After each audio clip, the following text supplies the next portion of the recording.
In a gem, in a gem, Angelinos are happy to pay for public transport, but loath to use it.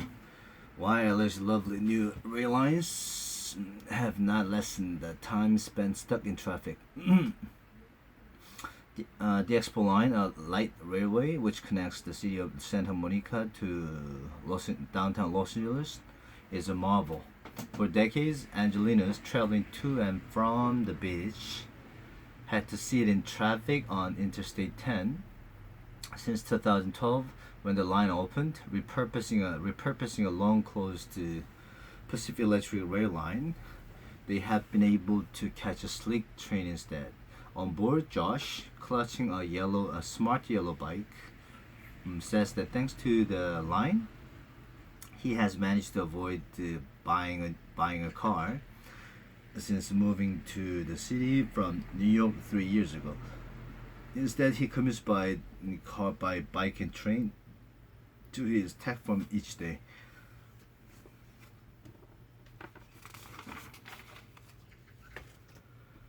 Such stories delight urbanists who want to make LA less dependent on the car.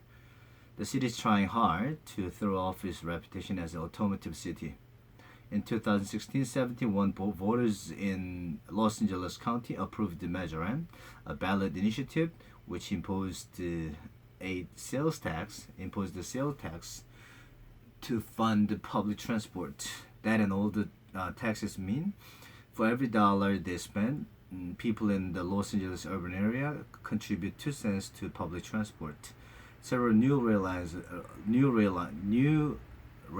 are planned. Last year, the mayor of the city of Los Angeles, Eric, announced that he wants to reduce the number of car trips there by half over the next 30 years.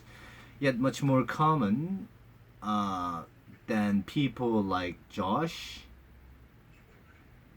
are people like Debbie, a 22-year-old worker, 22-year-old pharmacy worker, standing waiting for a bus in El Monte, a city in the east of the sprawl. She looks sniffily around at her surroundings. Today, her car has broken down. Otherwise, she would be in it. Driving is just so much easier. Uh, Even as its budget has expanded, the number of people actually using public transport has collapsed. In LA, has collapsed. Total ridership is down a third since 2013. Four Angelinas travel to work on their own in a car, the highest figure ever.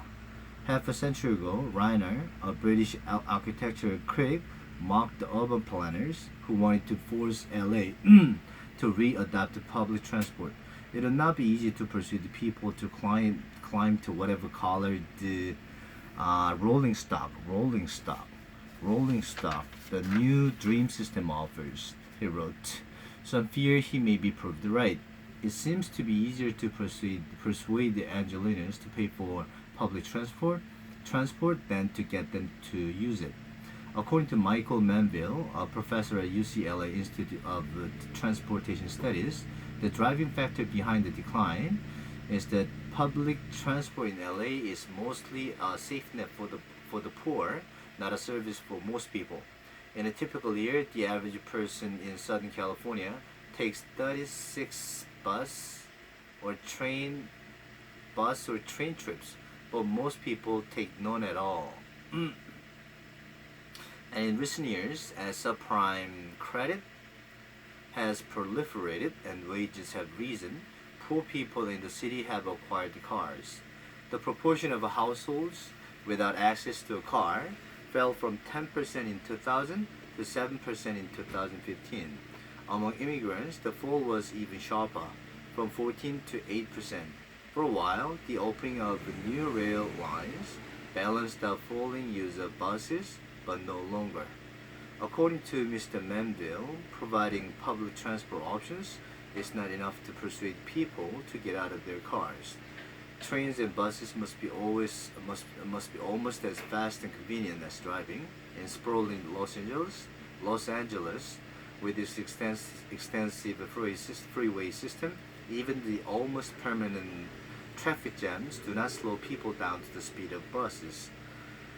With over 100 square miles of parking over 4 Manhattans, there's usually somewhere to leave the car. What can be done to turn things around? Jessica Meany, who runs a charity which she lobbies for transport for poorer people, says that the city planners have often been too romantic, prioritizing brand new rail lines and trying to attract freewheeling yuppies. Meanwhile, the needs of poorer people who mostly use buses have been neglected. She knows several simple things that need improvement. Pavements around bus routes should be less dangerous so people do not feel scared of walking to the stop. Rail stations need toilets and baby changing stations so people with children or without are not cut short. Police officers patrolling lines could be less aggressive towards young men. Modest changes are already underway.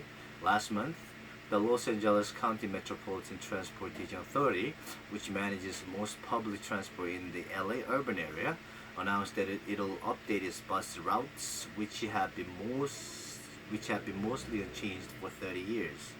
Joshua Shank, the agency's chief innovation officer, explains how a study of people's traveling habits found that buses are particularly bad for short journeys out of normal commuting hours.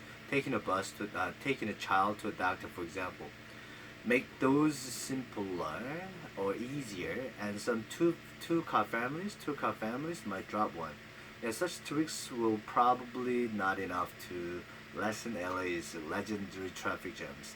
And as traffic worsens, it creates a downward spiral as buses slow down even more and people switch to cars. Mr. Sheng says the city will eventually need some sort of congestion pricing. The roads will never accommodate the demand as long as the price is zero, he says. A pilot is already being planned. That will be controversial, however.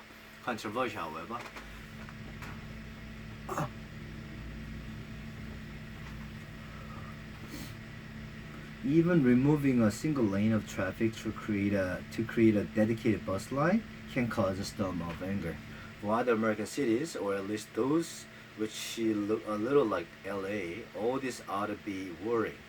Among the fastest growing parts of America are Sunbelt cities, Houston, Atlanta, Phoenix. Such places also tend to have liberal leaders who want to move away from space hogging polluting cars. Yet none of those cities have anywhere near the resources LA has put into public transport to such a little effect.